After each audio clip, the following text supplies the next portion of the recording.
Hey guys, this is John. And Austin. And this is another episode of the Meatgistics podcast presented by Waltons. You guys have missed the best part of the podcast. Patrick just left the room. He was ranting for a good, 5 minutes? Oh, yeah. It was solid 5 minutes. That was just beyond intense. And he had his noise canceling headphones on, so he was holding his microphone so that he could talk, hear himself ranting. We should have been recording that. That was phenomenal. I thought maybe he was recording it and was going to go back and use something from it later. But when we said something about, he at least talked to the microphone. He's like, because I can't hear. Yeah. So even that was a rant. It's comical. But it had us laughing so hard that it kicked off both of our coughs. So, dude, we're back in here for the third straight day we've been in the studio. We did a live stream Monday, did one Tuesday, and now we have the podcast. This is Wednesday. Should we complain about that, though? No. Don't we isn't that the goal? Yeah. To spend more time in here? This is a good part of it. But there is a certain amount of time we're just all right, I got other things I got to do. But let's kick it right into featured flavor. This is seasoning. It's a new one. It's from Wichita. It is F5 Barbecue Tornado Alley. It's their all-purpose rub. I grabbed some chicken, pounded it pretty flat, smoked it on our Camp Chef. Then got some, I think they're Mama Lupe's, but they might not be, tortillas, some queso cheese, and then some Mateo's salsa. And let's take a bite.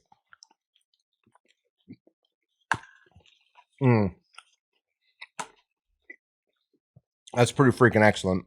Mm-hmm. It took way too big of a bite. Yeah, but that's fine. That's what we normally do. But that seasoning, that is very good. Can't really tell if I'm tasting the seasoning or the Mateo's, but whatever it is, I like it. I have a slight addiction to Mateo's. So eating the chicken plain, it just, I don't know. That is good. It pairs well with the Mateo's. Yeah, that is very good. Patrick was pointing out in the past that I have a problem saying, that'd go great on chicken. It's that's always what I say. But it's an all-purpose rub, and it really does go great on chicken. Read me the ingredients. I'll wait until you're done chewing. Salt, brown sugar, ground chili, garlic, black pepper, and spices. It's the chili that really kicks off on that. So if you like an all-purpose rub that's got a good chili flavor, F5 Barbecue from Tornado Alley absolutely could satisfy that.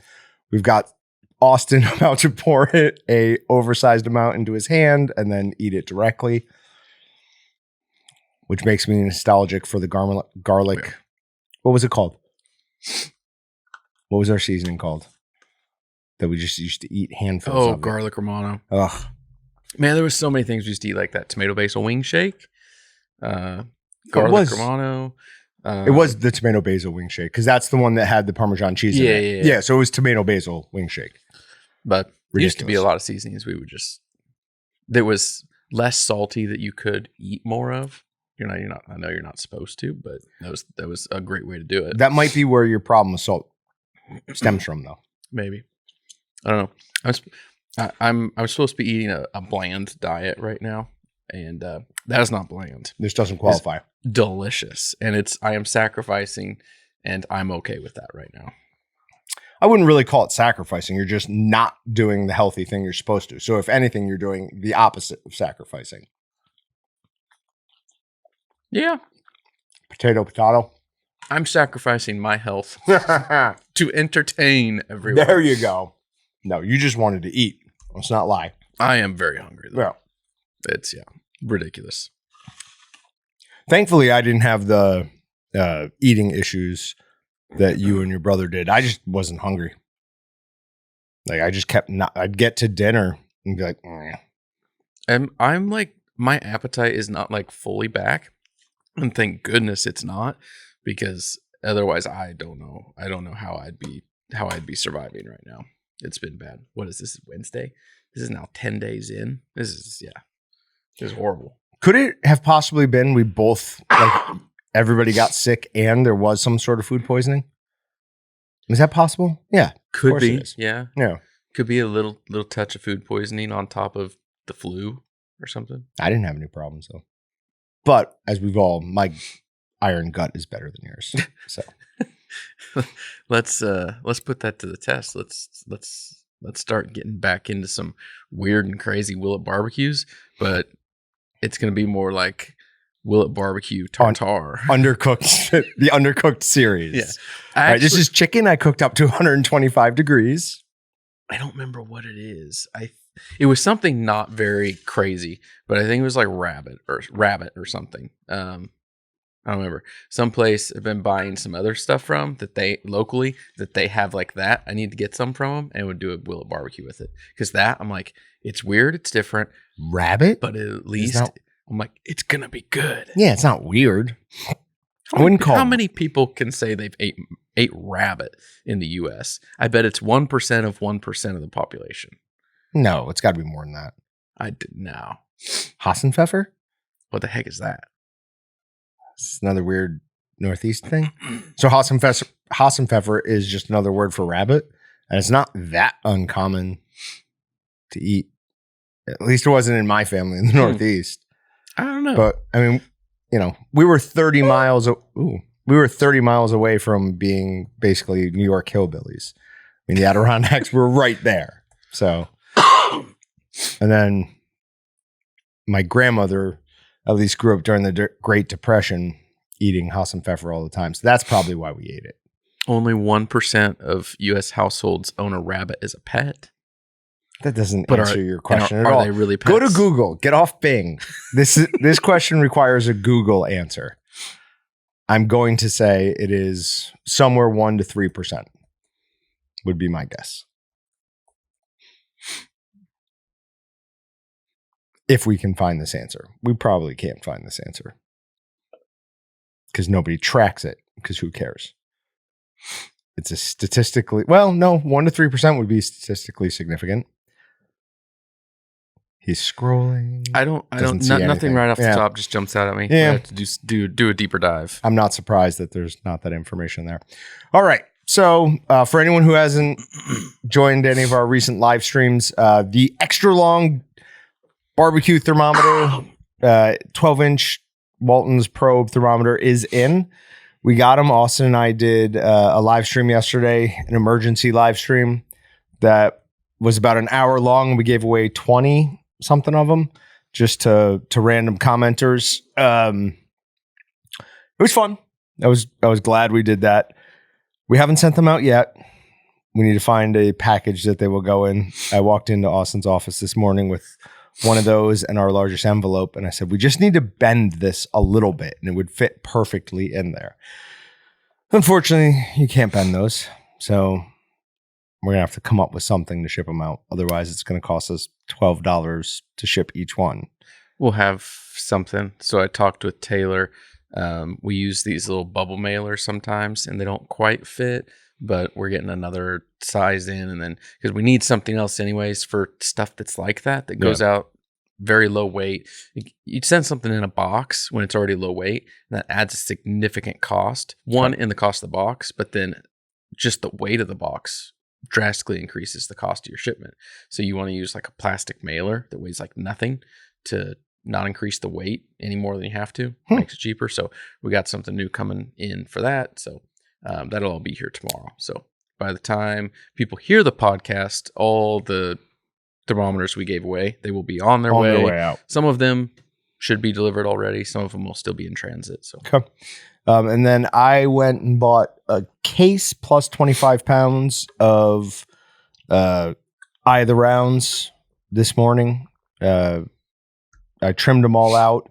Your dad's making a case of jerky, and I'm making 25 pounds. If you bought a whole case, where'd you go? Like Sam's?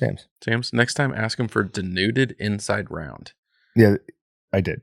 They didn't have any. That sucks. Sometimes they do. He gave me, when I asked for the case, he's like, I took 25 pounds of the regular ones also, and he's like, they're not going to be nice like that. He said, I don't have anything like that. I was like, okay, give them. So it took me, it didn't take me that long. It took me 30 minutes probably to trim all of it. Did you save any of the fat? No. Okay. It's beef fat. Yeah. I've saved it in the past, and it's just like, what am I gonna do with this? Next time, save it. I'll give it to my wife and let her render it. Come up with something. Yeah. She does stuff with beef tallow. But she always she has not done it from scratch. She will buy stuff. So, I can encourage her to do something, and then we can have something to share.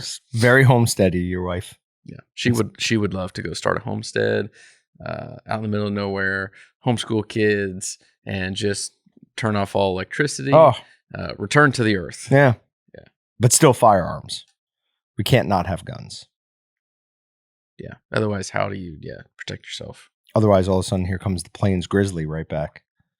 We don't want that. All right. So those are in.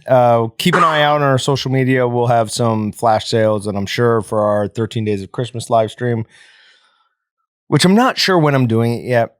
Next Friday actually sounds better to me than the 18th right now, mostly because that gives me a chance to make Austin wear his toupee on a live stream.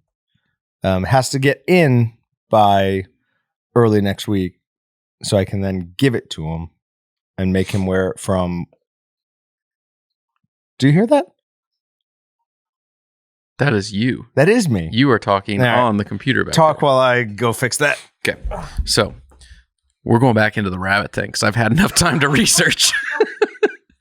So approximately 2 million rabbits, they estimate, are killed in the raised, I'm not sure which one now, in the U.S. for meat every year. However, only 20% of that, give or take, is federally inspected, which that number should be pretty accurate. They should be able to know off that. So I'm saying that if there's 2 million federally inspected, there's, 400 million people in the U.S. So if you take 2 million divided by the 400 million, that is half of 1%. So as soon as John gets back, we'll see. I was saying 1% of 1%. So technically, John, as he's walking back in the room, we came up with... me and the audience agree on this one. Okay. We had a conversation. So I was correct. Half of 1% is probably best. If you say one rabbit per person, 2 million rabbits federally inspected, killed for meat in the U.S. every year. 400 million people in the U.S. Yeah, but what about the people who just hunt them? They're eating them. Those aren't federally inspected. Yeah. But those people are probably also already included in the other number. You might be right. But I don't know. It's definitely a small percentage. It may not be 1% of 1%, but small. It's not 5-10% of people. Sure. Yep. Okay. Well, good internet sleuthing there. By the time this comes out, we will have started our 13 Days of Christmas sale. We will be on day 2.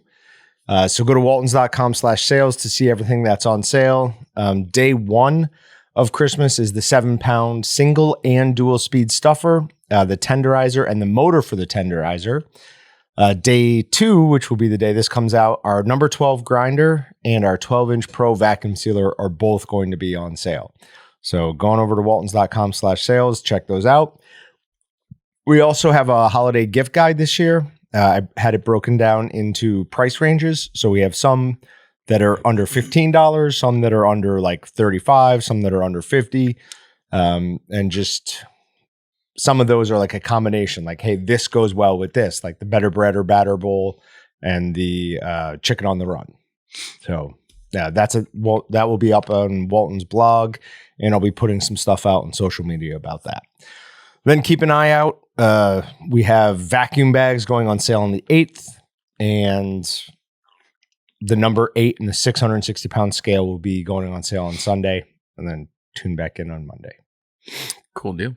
You missed where I said I'm thinking about having the live stream on Friday, the 15th, instead of the 18th. Well, doesn't it need to be on the last day? But if we do it on the 18th, they won't get to see your toupee. Oh. I won't throw it away. I'd wear it. I'd put it back on again for the live stream. All right. So I need to get that toupee here on the double. Okay. Still don't know what I'm doing. You haven't ordered anything? No. Because I was telling your dad, I could do some, yes, I could, like, I'm hoping to do some emotional damage with when you take it off. Like, make you sad that you no longer have, like, make it so good. You're like, no, I looked awesome with hair. And then you don't have hair again. I do remember what I looked like with hair. Do you really? Yeah. Feels like that would be so long ago that since I've known you, you've shaved your head. Oh, yeah. I haven't had I last had long hair when I was like 19, but I'm not that old. You really aren't. It was only 15 years ago. Yeah. That was a lot longer ago for me. That was 25 years ago for me. I don't remember what I looked like at 19. All right. But yeah, so keep an eye out on that. We're also doing this thing on Facebook every once in a while, and we've got another one that's going to be coming up on the 15th, which is a week from when this is going to release. Maybe I'll do it on the 8th, actually. I'm not sure yet. It'll either be today or a week from today for you guys, where I'm having Mason take pictures from the website and then black it out. This one, instead of black out, we put wrapping paper over it. And then he zooms in and you have to take guesses at what the items are. Each one gets harder. And then the last one, you get gift cards for the first person to guess it. And we're doing it on Facebook only because that's the simplest way to do it. But it's fun. I am enjoying it. Oh yeah, that last one isn't for reading out loud. I put it on there as a joke. Real quick. Were you a Band of Brothers fan? The TV show? Like the series? You've never seen it? I've never seen it. Oh, wow. I want to. It's on. I know it's there. It's just, I don't watch a lot of It's TV so anymore. worth watching.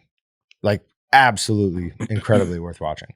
Anyways, they're doing something called Masters of the Air. And it's like kind of like a Band of Brothers thing. Just about pilots in World War II. It looks awesome. Comes out soon. That's cool. Anyways. All right. Moving on to Meat Matters.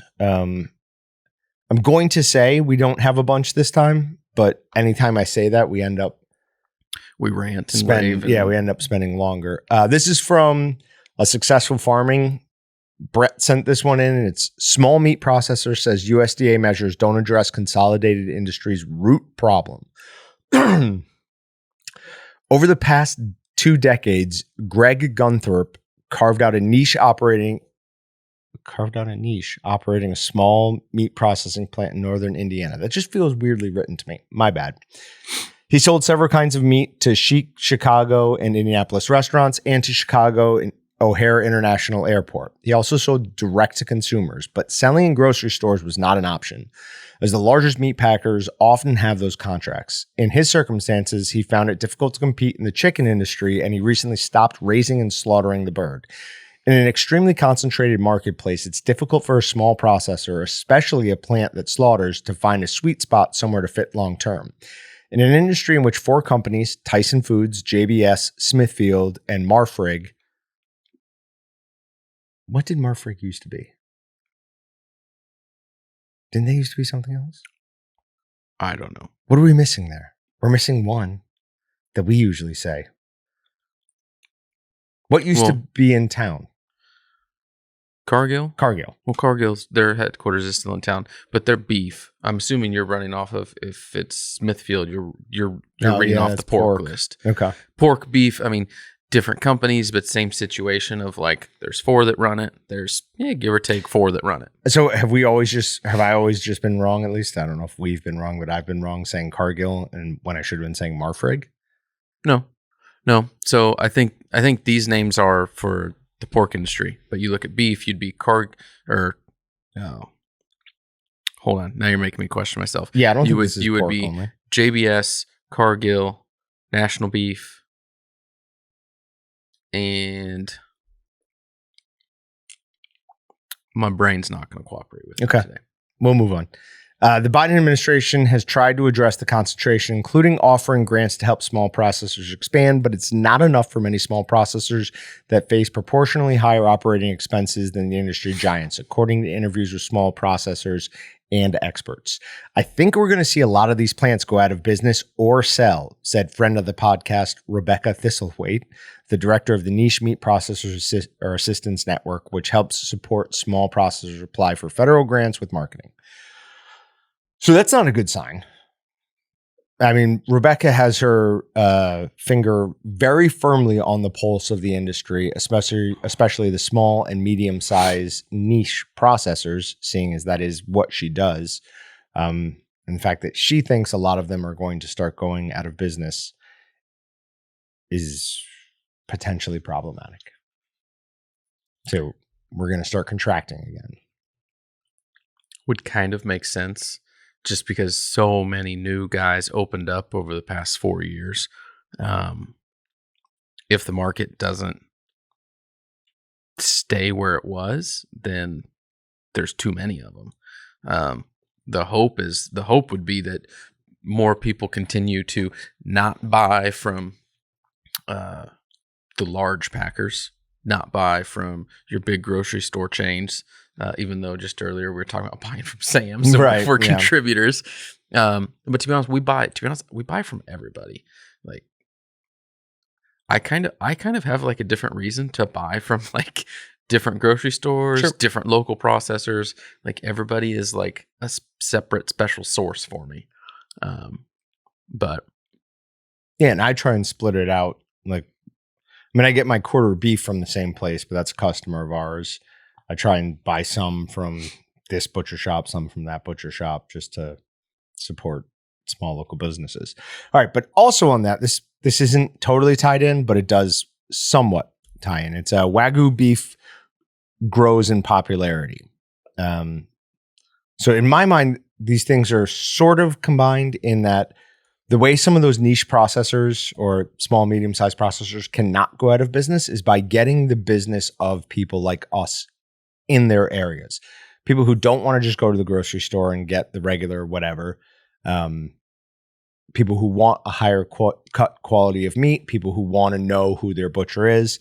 And that's kind of what's going on with the Wagyu beef. I used to say that I think our population is kind of bifurcating. And we're having some people who are more and more interested in where their food comes from, making sure that they have a quality source of food, and other people who are just willing to eat whatever junk is sold at the local grocery store, including chips, any of that stuff, right? But now I'm seeing it more almost as there are going to be those people who can afford and those people who cannot afford. And the increase in popularity in Wagyu only kind of highlights that even more in my mind, because that person who is going to care about where their meat comes from is going to say, oh, well, here's an even more exclusive cut of meat or, type of meat I can get. The regular person's never going to be able to afford that.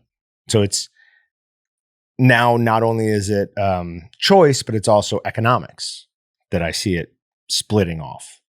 So, yeah, it's unfortunate. I would prefer every American have the chance to have what I consider to be the best source of protein for staying healthy, which is beef. So, also just to clarify, you were right. So National Beef was their controlling interest was like bought out by Marfrig a few years ago. So, but I'm flexing. So switch those two, and then the other one that I couldn't remember was staring right in front of me. It was Tyson, JBS, Cargill, Marfrig. Tyson was literally in the article I was reading. I know, but when I went through and started counting them, I didn't say Tyson, and it was in the article, and it was staring right at me, right there, and that's what I said. My brain was not cooperating today. Okay. All right. Recipe for disaster. Impossible Food CEO says plant-based meats marketing wokeness hurt the company. So in this, they have this guy and a new chief marketer say they have their work cut out for them. And this is from him. It says, there is a wokeness to it. There is a bi-coastalness to it. There was an academia to it. And there was an elitism to it. And that pissed off most of America. You think? And it did. I talked about this a long time ago. I don't like being told what to do. And if you try to tell me what to do, I'm going to do the opposite thing, especially when it comes to something like my meat, and especially whether this is right or not. If I feel like it's coming from a place of elitism and you think you're better than me, then absolutely I will dig my heel in my sand here, or dig my heels into the sand. And here is the part that's not so admirable. I'm not changing my mind on that. The damage has been done with this. You will never win me back over. You made me hate that product too much. I will not change my mind on it. Sorry. I mean, I know that's not like the best thing to say. Like probably a better thing to say, okay, well now I'll give it another shot. I will not be giving it another shot. You can go and I hope your business dies. Very mature of you. I know. Like I said, I'm not saying that this is like the right thing, but this is just me being honest about the scary way my brain works. Honestly, that's a much better response than I can envision. What I would say? Yeah, rolling off your tongue. I will burn your whole business down. But yeah, I don't know. Even if they try to rebrand themselves, it talks about in the article that they've never targeted vegans, and their goal is still not to target vegans. So smart. But if you're targeting people that don't have an issue with eating meat, until you are better or cheaper, how do you win? Because you're neither. Right. You're neither better nor cheaper. So why would anyone choose you? The only ones that will choose you, like right now, would be someone that is either hardcore vegetarian or vegan. There are also some people who would choose it just because it's convenient and all you need to do is throw it in a mic. Right. That'd be some people. Yeah. So, I mean, not many, but that would be some. Yeah. So just something to keep in mind. But you are correct. Until they have a clearly defined advantage or at least one-to-one comparison between either price or quality, it's never going to come back. All right. The WBU meat processing facility opens for business. This is another one Brett sent. The Williams Works initiative at Williams Baptist University is expanding its operations with the opening of a meat processing plant. The facility processes cattle, hogs, and other livestock and is largely staffed by WBU students working their way to an education through Williams Works. Future plans also call for a certificate program to train workers in meat cutting. Williams Baptist University meat processing plant will enable us to serve local livestock producers with an excellent processing service in a state-inspected facility, said Lucas Martin, the plant's manager. The facility is a blessing to the university because we will be able to provide excellent products and processing services to our local community and will provide jobs for Williams Works students. They go through and they talk to one of these students who's doing this, and she does skinning, cutting, cleaning, like everything. So we talked to a couple years ago at this point, West Panhandle State University of Oklahoma. We had them on the podcast, and they were talking about how they train their students to go right into the meat processing industry. And this is another program that's opening up like that. So awesome news. Excuse me. We wish them obviously all the best of luck. All right. This year's U.S. beef production could impact next year's prices, according to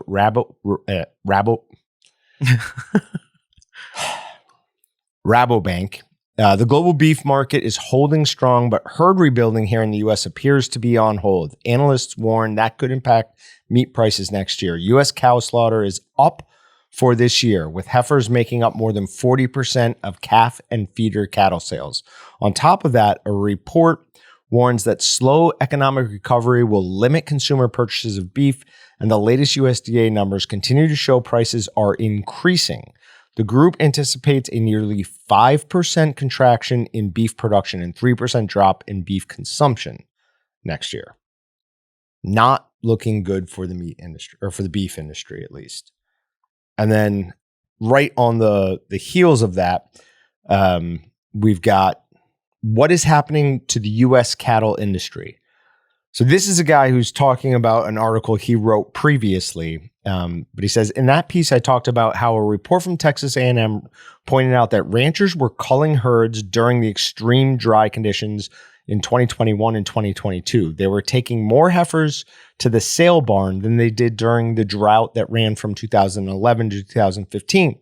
The premise was that while there was a huge sell-off of cattle during both droughts, more replacement heifers were maintained in 2011 to 2015 in the hopes of rebuilding herds when conditions got better. This time, even if conditions miraculously improved, it would take longer for cattle numbers to recover just because the females needed to rebuild the herd simply weren't there. Now, he goes on to say he's got no proof of this exact statement, but his gut feeling tells him that there are a lot of ranchers who are getting ready to get out of the industry soon. They're going to either sell their land to developers, possibly sell them to large conglomerations, or rent the land out. I mean, they aren't holding back any heifers. There's this book I read that talked about this forest that used to grow this fictional tree called ghostwood. And they said the rule that was never even bent, less broke, was take one, plant two. If you harvest one of those trees, you plant two of the trees. Then one year there was this plague of, spiders that killed all the branches with their webs, and they cut the whole thing down. Just said, get it while there's some value out of it. I worry that that's what's going on with a lot of the ranchers. They're like, well, we're not going to be around for many more years. Sell them all now, or sell as much as we want now. Don't stop holding back. Yeah, could be. If that is the case, I don't know what I'm going to start eating in replacement of that. Ooh, maybe then I'd support rewilding the buffalo so that I could go hunt buffalo and eat bison so I could have something that's at least somewhat close. All right. Tyson opens new technology-rich plant in Virginia. It's 4 million pounds of fully cooked product per week. It's a lot of food. That is a ridiculous amount of food coming out of one 35,000 square foot facility. No, 325,000. Oh, 325,000. So you will not produce that much at 35. That's still ridiculous. Not possible. The company invested $300 million in the project and expects to hire nearly 400 employees. Items that will be processed include chicken nuggets and anytizer snacks. It's a terrible name. I hate that name. It's like appetizers, but anytizer. No, I don't like it. I will not be buying any of those. The completed project sits in Crane Creek Center, an industrial park jointly owned by the city of Danville and Pittsylvania. It's a terrible name. Pittsylvania County. But yeah, no, the amount or how perfect you have to have things to make 4 million pounds of meat. You've got to be putting something in the smoker as something's coming out of the smoker. Oh, they're running continuous smokers. Everything's so on it's just going right through, and it goes through, comes Fair out. Point. We think that we got to get you into like a large plant somewhere. I mean, I went and did Hormel. That was large. I guess that's true. I mean, it's big, but they still like things go into the smoker. Racks. Oh no, they do go out the back. It's not a conveyor belt system. Like things go into the smoker and then they're done. They move on. Then they load the smoker again. It's all in racks, but it's not a conveyor belt. Here at the Hormel one here, were they doing bacon? Mm-hmm. Okay. Yeah, when you find something that's doing like smoked sausage of some sorts. I don't know if it's the last one I went to. Might not have been the last one I went to. It's the one I remember the most, where they once, or at least that day, they were processing kielbasa. Okay. The way that like assembly line is set up, coming out of like massive mixers, going into this whole line of vacuum stuffers that are just like auto feeding out and going straight onto like conveyor racks. Like it's insane. It's a sight to see. It's like watching like how it's made on TV. Yeah. Like that type of thing where you look at it and you're like, what? that's how they do that. It's nuts. The one I always think about when I think about plant automation is, I don't know how tall it was, 40 feet, 30, 40 feet tall racks that were all filled with like 6-inch diameter things of bologna that are like 4 feet long. And it was a robot moving them around from station to station. And the company that released it was like, do not show don't show who we are. You can look at this, but we don't want the industry knowing that we basically replaced all the workers with robots because it's cheaper. Mm-hmm. So when you start talking about storage and just movement of goods like that, it's fairly easy. Robots don't get sick. Yeah. I mean, they break down, but they don't get sick. Yeah. They're just expensive. In our lookings here at what we're doing with additional space and robot can't do what I do. Awesome. Moving or just building or whatever. Get that into your mind. Yeah. One of the things that we know that we'll use and do one way or another is like a more high-tech forklift. Yeah. You can spend a lot less money, still tens of thousands of dollars, and get a forklift, but you got to drive it, you got to do everything. You can spend like $120,000, $150,000, get a forklift that you just say, go here, grab this, go down, come back with it. That's pretty awesome. Totally on. So it's kind of crazy. Also, unfortunately, a robot could mostly do what I do. Other than the making of stuff, it could do what I do. And like I said, it doesn't get sick like us last week. Yeah. So think twice before you sear meat with freshly cracked black pepper. So this is not something I ever knew, but it does kind of make a little bit of sense when I think of some of the experiments I was doing with making my own seasoning. Remember when I had that one ingredient, I was trying to find something. So one of the things I did was freshly cracked black pepper, sea salt, a few other things in this other ingredient. And it says, fresh cracked pepper might turn out bitter and acrid.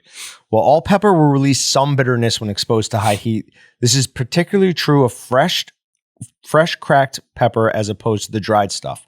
Fresh peppercorns release a ton of aromatics and floral flavors when you break into them.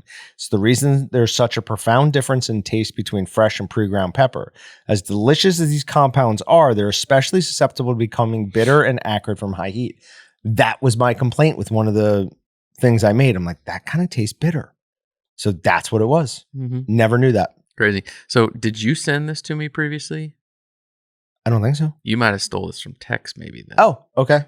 Not intentionally. Someone sent this to me, and usually if I get articles, it's either you or Tex. Okay. But maybe your dad?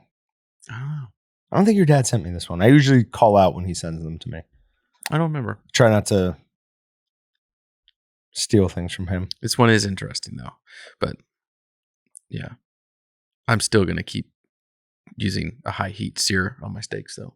Not going to change anything I do. Yeah, but you're not doing fresh cracked black pepper. This is true. So it's because I'm lazy. Right. Yeah. All right. It was exhausting. LA vegan restaurants are putting meat back on the menu. I just like the title and like that. Back on the menu, boys. Exactly what I was thinking. That would have been a good GIF to have in this article. They don't. Oh, yeah. But it's just talking about how a lot of restaurants try to go completely vegan, especially during COVID. And it just has not worked out for them. So after years of being vegan, some very well-known LA restaurants are adding meat, dairy, or both to their menus to appeal to a larger audience. The landscape was much different when we opened 8 years ago, says Frederick Guerrero of popular burger spot Burger Lords, which has 2 locations in LA. The first restaurant launched in 2015 with both beef and meat-free patties, but in 2020, the nearly lifelong vegetarian decided to take the restaurant entirely vegan. My brother Max and I were scared to open an all-vegan restaurant. When COVID hit, we said, screw it, and decided it was time. Well, it's not been 3 years and they've gone back to selling meat because that's what people want. Let's just be honest. It tastes significantly better, and if your name always is will. Burger Lords. Right. How can you not have Come meat on. in your burger? If anything, you should be experimenting with what I like to do. I make my patties out of a mix of beef and pork because it just tastes better. Mm-hmm. Like an all beef patty is good, a mix of beef and pork is like perfect. So, all right. Then we've got ribeye caps are the underrated cut of meat you need to start grilling. This is from Yahoo. Who is underrating spinalis? So spinalis is what that is called. It's the cap on a ribeye. And it is the very best part of the ribeye every time. Anytime I'm choosing a ribeye, I'm always choosing the one with the biggest spinalis. I mean, this is not secret knowledge. If people don't know this, I don't know what to tell you. Yeah. If you don't, it's very unfortunate. Because, yeah, I don't know. The rest of the ribeye is still really good.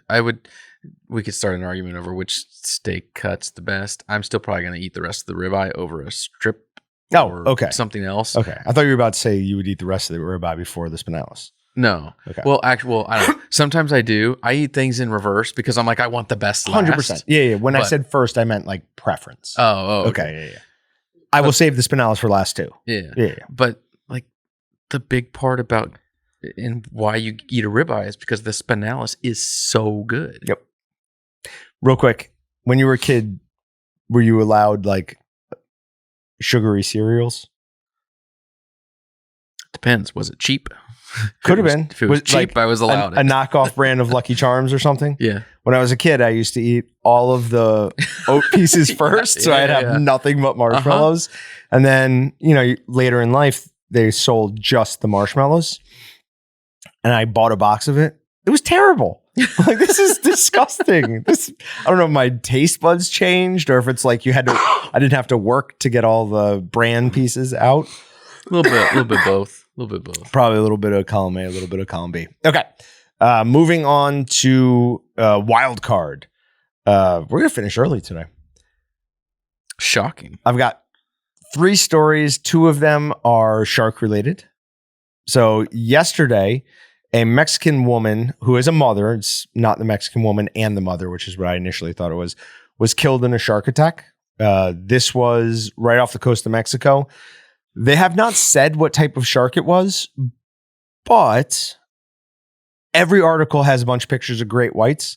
So I'm going to assume it was a great white. Plus, usually when there's a huge portion of someone's leg missing, great white's a good bet. I mean, a tiger shark definitely can, and there are definitely tiger sharks in that area. But for the most part, we're going to guess it's a great white. There have been 3 deaths from shark attacks in the last 24 hours. This other one is a little, I mean, obviously the Mexican mother one is sad as well. She had a young daughter, but this lady had just gotten married. Ooh. They were down there on their honeymoon. It was Lauren Erickson Van Wart of Lowell, Massachusetts, which I used to hang out in Lowell all the time. She was killed while paddleboarding in the Bahamas. So with that, probably not a great white, probably a bull shark, but really bad way to go. Yeah, that's no fun. Would you rather get eaten by a bear or shark? And again, very sad for this family. Not making light of the situation. Whatever goes faster. Probably shark then. I feel like a bear would play with you. The bear doesn't even care if you're alive. It just is eating you. I think that the shark is going to kill you. Right. You also have the option, like if you're like, all right, I'm not getting away, of just inhaling water and you're going to go out pretty quick. Right. Like it won't be conscious. At least you'll cough. But I imagine that's the least of your problems at that point. Yeah. So that's as much as I hate to say it, because I've always been afraid of getting eaten by a shark, I think I would choose shark at this point as well. Probably. I just wouldn't. Don't get in the situation. Like, on one hand, I like the beach. I like the ocean. Yeah. But like last time I was at the beach, there was like a sandbar that was like out there. And you could see people like go to it at times. Mm-hmm. And I was like, that's really cool. Walk out a little bit. Nah. That's the furthest I want to get offshore is like 50 feet. Like I'm scared to like, what? Oh, you're well within where most shark attacks occur. Well, most shark attacks occur within like 15 feet of the beach. But I don't want to go out at all. I want to go just far enough to like catch a little wave, and then I go sit back down on the beach towel. Yeah, we used to swim out to Sandbar every year when I went down to North Carolina. And I used to think really not much of it. I'd have a few drinks and just be like, nope, everything's fine. And then that year we went deep sea fishing. The guy showed me the picture of the great white. I was like, well, I'm never doing that again. Not only am I never doing that again, I'm never coming back to this place. My family has gone every year. I have not gone since that year. Yep. Nope. Not going again. Because I don't trust myself enough to not go down to the beach, have a few drinks and be like, oh, that sandbar looks awesome. Let's go. Right? So just like, no, not going to do it. Oh my All gosh. right. Last story is McDonald's has a spin-off restaurant coming. Have you heard anything about this? I have not. It's called Cosmics. So COS capital MC apostrophe S. And it's popping up in the Midwest. So if one comes anywhere near here, I'm 100% going. But you can kind of see they took a picture of the menu from outside, so you can see a little bit of what's on it. But I can't describe how much I hate the look of the restaurant. It's What is McDonald's with flair. I even like the color. Like I generally like blue and yellow together. Like that's a good color combination. It doesn't look right here. It makes me not mad. Mad's the wrong word. It's too strong of a response. It makes me uncomfortable. Like I wouldn't want to go in there. They're doing bad things in there. What is it supposed to be? It's just another McDonald's. Like look at the picture. Or you can look at that one. You can see it a little bit better in the picture I posted in OneNote. But you can see it's just got burgers that look a little bit different, fancier, buns. maybe square patties. Maybe it's hard to tell, but kind of looks like maybe square patties. Spicy queso sandwich and spiced lattes and iced teas and lemonades. Signature Galactic Boost drinks. Slushes and Did I say frappes. Galactic? Galactic, yeah. Obviously. It looks like it's heavier on everything else. Like it's more of a. It looks like they're trying to be more of a drink place. Oh, and you can get a burger? Yeah. Could be. We don't trust it. Stay away creamy, from it. I'm going to guess it says creamy avocado something tomatillo burger. I don't like it. It sounds like they're trying to hit, millennials. The more millennial crowd where they want their little frappe and they want their avocado toast. Austin did a little dance when he said frappe. There's a frappe. Do you see McDonald's is revamping their burger? Huh. Yeah. They're making a change to it for the first time in God knows how long. We were just talking about this the other day. There are kids alive today who have no idea there used to be something called the dollar menu. Oh, yeah. And those things used to legitimately cost $1. Or $2 for $1. Goodness, I've bought breakfast from McDonald's like twice in the past like month or two. As we were like out and about, we just think like that's the best place. Sure. Grab quick breakfast for the kids. Hash browns, a little hash brown stick. It's like $3.19. I'm like, what? Those should be like 2 for 50 cents, right? Or maybe 2 for $1, not $3.19 a piece. It's highway insane. Robbery. Everything's insane now, man. Yeah. All right. Favorite dollar menu item of all time across all of them. Do you have something?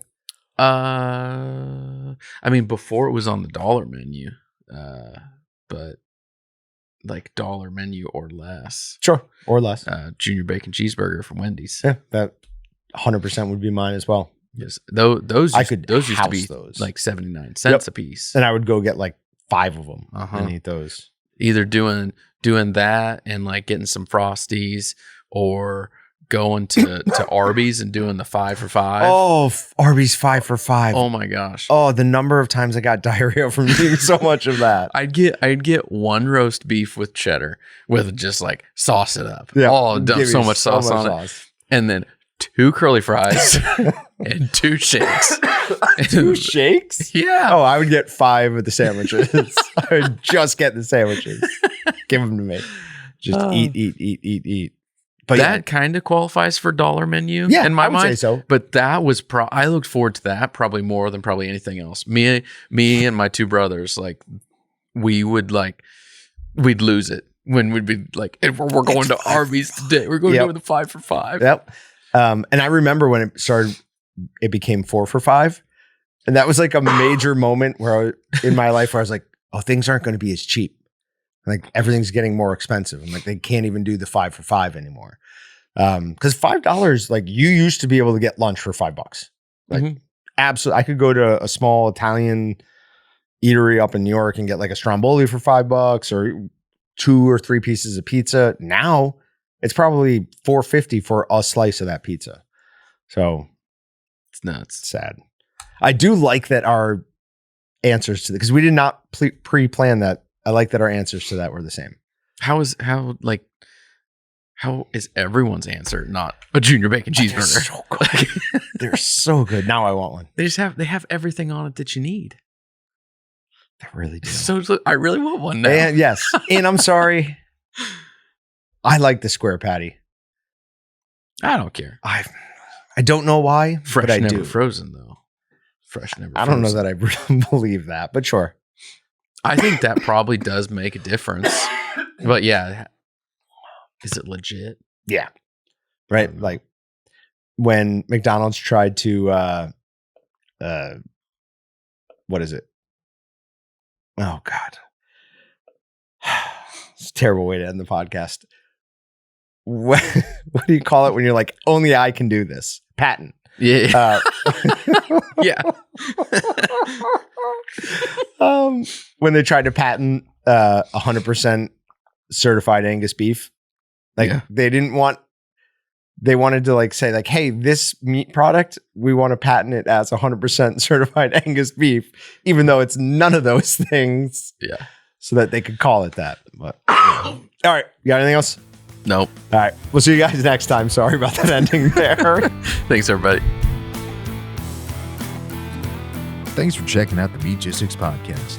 To shop everything but the meat, head on over to waltons.com. To get your meat processing questions answered by experts and enthusiasts alike, head on over to our online community at meatgistics.com. Waltons, everything but the meat.